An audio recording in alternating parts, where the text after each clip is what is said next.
Medical colleges ని ప్రైవేటీకరణ చేస్తున్నారంటూ YCP గత కొన్ని రోజులుగా నిరసనలు వ్యక్తం చేస్తుంది. కానీ వైసీపీ హయాంలో ఒక్కో మెడికల్ కాలేజ్ నుంచి 100 కోట్ల రూపాయలని గుత్తేదారుల నుంచి కమిషన్ గా జగన్మోహన్ రెడ్డి గారు తీసుకున్నారని చెప్పి ప్రస్తుత వైద్య ఆరోగ్య శాఖ మంత్రి సత్యకుమార్ యాదవ్ పేర్కొన్నారు. ఈ అంశాన్ని ఏ విధంగా చూడాలి తెలుసుకునే ప్రయత్నం చేద్దాం. దీన్ని విశ్లేషించడానికి మనతో పాటుగా ఉన్నారు సీనియర్ జర్నలిస్ట్ సత్యమూర్తి గారు. నమస్తే సార్. నమస్కారం అండి. ఒక పక్క వైసీపీ ధర్నాలు, నిరసనలు, మెడికల్ కాలేజ్ సందర్శనలు, ఈ పీపీపీ మోడల్లో ప్రైవేటీకరణ చేసేస్తున్నారని చెప్పి సార్, మరోపక్క అసలు అప్పటి వైసీపీ హయాంలో ఈ మెడికల్ కాలేజెస్ నిర్మాణం పేరిట జగన్మోహన్ రెడ్డి భారీ అవినీతికి పాల్పడ్డారని చెప్పి ఒక్కొక్క మెడికల్ కాలేజ్ నిర్మాణానికి గుత్తేదారుల నుంచి 100 కోట్ల రూపాయల కమిషన్ తీసుకున్నారని ఈరోజు వైద్య ఆరోగ్య శాఖ మంత్రి అయినటువంటి సత్యకుమార్ యాదవ్ గారు పేర్కొన్నారు. అసలు ఏం జరిగింది? మెడికల్ కాలేజీల గొడవ ఏంటి సార్? ఈ సందర్శనలు ఏ విధంగా చూడాలి? సత్యకుమార్ యాదవ్ గారి కామెంట్స్ ఏ విధంగా చూడాలి? ఏం చెప్తారు? ఇంతకాలం అంతా మనందరం ఏమనుకున్నాం అంటే ఈ మెడికల్ కాలేజీ విషయాన్ని పైకి తీసుకొచ్చి జగన్మోహన్ రెడ్డి తన మీద ఉన్న అక్రమ మద్యం కేసుల్ని పక్కదో పట్టిస్తున్నాడేమో అనుకున్నాం.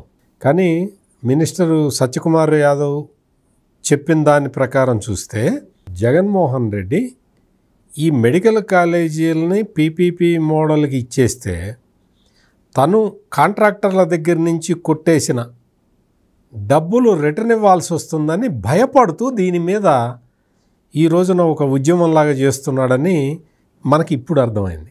అందుకేనా సార్ నిర్మించలేనటువంటి కాలేజెస్ సందర్శన చేస్తూ ఉన్నాడు. నిన్న వెళ్ళొచ్చాడు, నర్సీపట్నం వెళ్ళొచ్చాడు.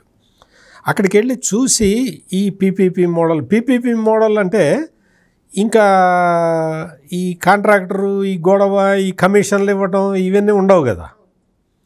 మామూలుగా గవర్నమెంట్ కడుతున్నది అంటే ఆ కాంట్రాక్టర్కి ఇచ్చేసి ఆ కాంట్రాక్టర్ దగ్గర నుంచి కొంత పర్సంటేజీ తీసుకుంటారు, ఎత్తేస్తుంటాడు.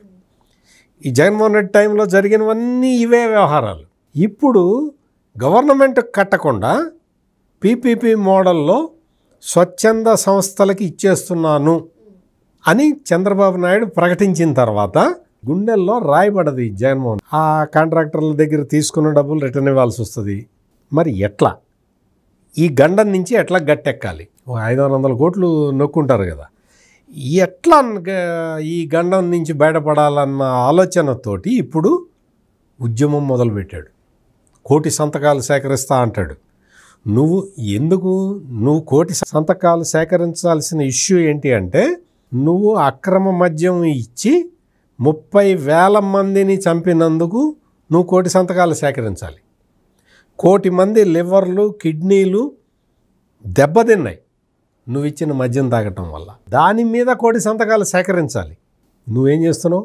ఈ మెడికల్ కాలేజీల విషయాన్ని తీసుకొచ్చి నీకు ఇంత ఆందోళన ఎందుకు? నీకు ఇంత ఆవేదన ఎందుకు? పోనీ నువ్వు ఉన్నప్పుడు ఏమన్నా వైద్య రంగాన్ని ఉద్ధరించావా? పారాసెటమాల్ ట్యాబ్లెట్లు కూడా పెట్టలేకపోయిన వాడివి నువ్వు. ఏ గవర్నమెంట్ హాస్పిటల్లో కూడా సౌకర్యాలు లేక కరోనా టైంలో జగన్మోహన్ రెడ్డి ముఖ్యమంత్రిగా ఉన్న టైంలో ఆ మంత్రులు, అధికారులు అందరూ కరోనా వచ్చిన వాళ్ళందరూ హైదరాబాద్ వెళ్ళి ట్రీట్మెంట్ చేయించుకున్నారు. మంత్రులు, ఎమ్మెల్యేలు, అధికారులు వీళ్ళందరూ కూడా హైదరాబాద్ వెళ్ళి ట్రీట్మెంట్ చేయించుకున్నారు. మరి నీ రాజ్యంలో మెడికల్ ఫెసిలిటీస్ ఉంటే ఆ రోజున ఆక్సిజన్ సిలిండర్లు అవన్నీ ఉన్నట్టయితే మరి అందరూ ఎందుకు వెళ్ళారు? అంటే జగన్మోహన్ రెడ్డి మొత్తం ఆరోగ్య రంగాన్ని సర్వనాశనం చేసి పెట్టాడు. ఇంటింటికి డాక్టర్ అనే స్కీమ్ పెట్టాడా జగన్మోహన్ రెడ్డి? ఆ రోజున విడుదల రజని ఆరోగ్య శాఖ మంత్రిగా ఉంది. ఇంటింటికి డాక్టర్ వస్తాడు, మీరు అసలు బయటికే రావక్కర్లేదని చెప్పిందా? వచ్చాడా? ఏ ఒక్క ఇంటికన్నా ఏ ఒక్క డాక్టర్ అయినా వెళ్ళినట్టు ఈ జగన్మోహన్ రెడ్డి, విడుదల రజని ప్రూవ్ చేయగలుగుతారా? అసలు ఆ స్కీమ్ పెట్టావా నువ్వు? ఆరోగ్యశ్రీ బకాయిలు ఎంత పెట్టావు? 2,000 కోట్ల రూపాయలు ఎగ్గొట్టిపోతే కూటమి ప్రభుత్వం వచ్చిన తర్వాత దశల వారీగా వాటిని తీరుస్తూ ఉన్నది. అటువంటి అంటే ఆరోగ్య రంగాన్ని కుదేలు చేసిన ఈ జగన్మోహన్ రెడ్డి ఈ రోజునొచ్చి పేదవాళ్ళకి వైద్యం దూరం అవుతుందని లెక్చర్లు కొడుతున్నాడు. ఈ రోజున నువ్వు వెళ్ళి చూసిరాపో, గవర్నమెంట్ హాస్పిటల్కి వెళ్ళిరాపో, ఏమున్నదో ఓపీ చిట్టీల మీద కూడా నీ ఫోటో వేసుకున్నవాడివి నువ్వు వచ్చి మాట్లాడతావా? నువ్వు వచ్చా మాట్లాడేది? ఇప్పుడు గవర్నమెంట్ ఆసుపత్రిలో సౌకర్యాలు మెరుగుపరచడానికి నువ్వేమన్నా డబ్బులు ఏ రోజునైనా ఇచ్చావా?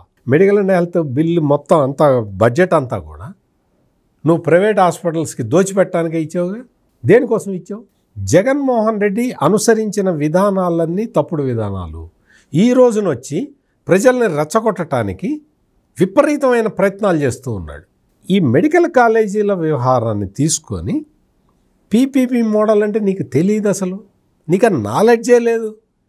ఏం చేస్తారో తెలియదు, ఎవరికి ఇస్తున్నారో తెలియదు. నీకు అసలు నాకు తెలుసు, జగన్మోహన్ రెడ్డికి తెలియదు. నీకు ఏది తెలియకుండా తెలిసిన దాన్ని నువ్వు మభ్యపెట్టుకుంటూ నువ్వు నర్సీపట్నం కాలేజీ మెడికల్ కాలేజీ దగ్గరికి వెళ్ళి ఇదే నేను కట్టాను అన్నావు. నువ్వు వెనకుందా కట్టింది? నువ్వు ఇట్లా చేయి చూపిస్తే అక్కడ లేదు అది. నువ్వు అటువంటి కాలేజీ దగ్గరికి నువ్వు వెళ్ళినప్పుడే నువ్వు అభాస్పాలైపోయావు. నేను విజయనగరంలో కట్టా, పాడేరులో కట్టా అన్నావు కదా. నువ్వు పాడేరు ఎందుకు పోలే? నువ్వు విజయనగరం ఎందుకు పోలే? పాడేరులో మెడికల్ కాలేజీ నీకు మామూలు ఏ మెడికల్ కాలేజీ అయినా పూర్తి అయితే సౌకర్యాలన్నీ కరెక్ట్గా ఉంటే 100 సీట్లు మినిమం ఇస్తారు.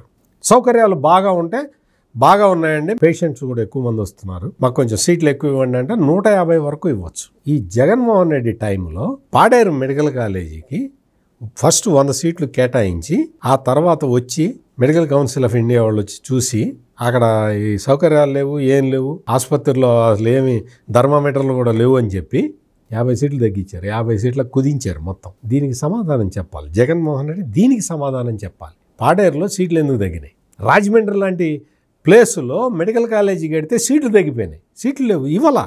ఎందుకు తగ్గించావు? అంటే నీ అసమర్థత కారణం. మెడికల్ కాలేజీలని నువ్వు అంటే మెడికల్ కాలేజీలకు సంబంధించి నువ్వు ఎటువంటి సౌకర్యాలు కల్పించకపోవటం వల్ల కేటాయించిన సీట్లను కూడా తగ్గించారు కదా జగన్మోహన్ రెడ్డి.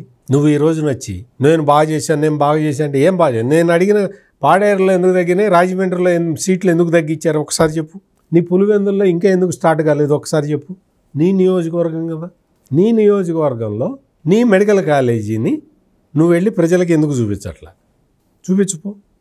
అది పులివెందుల మెడికల్ కాలేజీ పూర్తి చేయాలంటే ఇంకో 300 కోట్లు కావాలి. ఇప్పుడు 300 కోట్లు కావాలి. నువ్వు ఏం మాట్లాడుతున్నావో ఏం చేస్తున్నావో ప్రజలందరికీ అర్థమైపోతున్నది.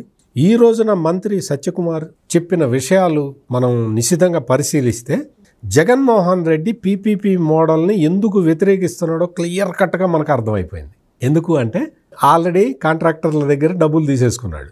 వాళ్ళకి ఇప్పుడు మళ్ళీ ఆ కాంట్రాక్ట్ రాకపోతే డబ్బులు రిటర్న్ ఇవ్వాల్సి వస్తుంది. ఇది స్టేట్ లెవెల్లో ఇంత పెద్ద 100 కోట్ల లంచం, ఓ స్కాండలు ఒక్కొక్క కాలేజీకి. ఎమ్మెల్యే స్థాయికి వచ్చేసరికి వైసీపీ ఎమ్మెల్యేలు ఆ రోజు ఈ మెడికల్ కాలేజీ దగ్గర కొట్టేశారు. మండల స్థాయి దగ్గరకు వచ్చేసరికి మండల స్థాయి వైసీపీ నాయకులు మళ్ళీ కమిషన్లు కొట్టేశారు. దీంతో కాంట్రాక్టర్లు అందరూ పారిపోయారు. ఎంతమందికి ఇస్తారు డబ్బులు? పై నుంచి కింద దాకా ఇచ్చుకుంటూ వచ్చి ఇంకా వాడు ఏం పని చేయాలి అక్కడ? ఈ సందర్భంగా మీకు ఇంకొక విషయం చెబుతా. బాపట్ల మెడికల్ కాలేజీ ఉంది. నేను కట్టా అంటున్నాడు కదా. అక్కడ పిల్లర్లు కూడా వేయలేదు, ఫౌండేషన్ కూడా లేదు కరెక్ట్గా. దానికి 6 ఎకరాల స్థలాన్ని ఓ వైసీపీ నాయకుల దగ్గర నుంచి ప్రభుత్వం కొనుగోలు చేసింది. ఈ వైసీపీ నాయకులు ఆ స్థలం ఎక్కడిదో తెలుసా? వాళ్ళకి ఎట్లా వచ్చిందో తెలుసా?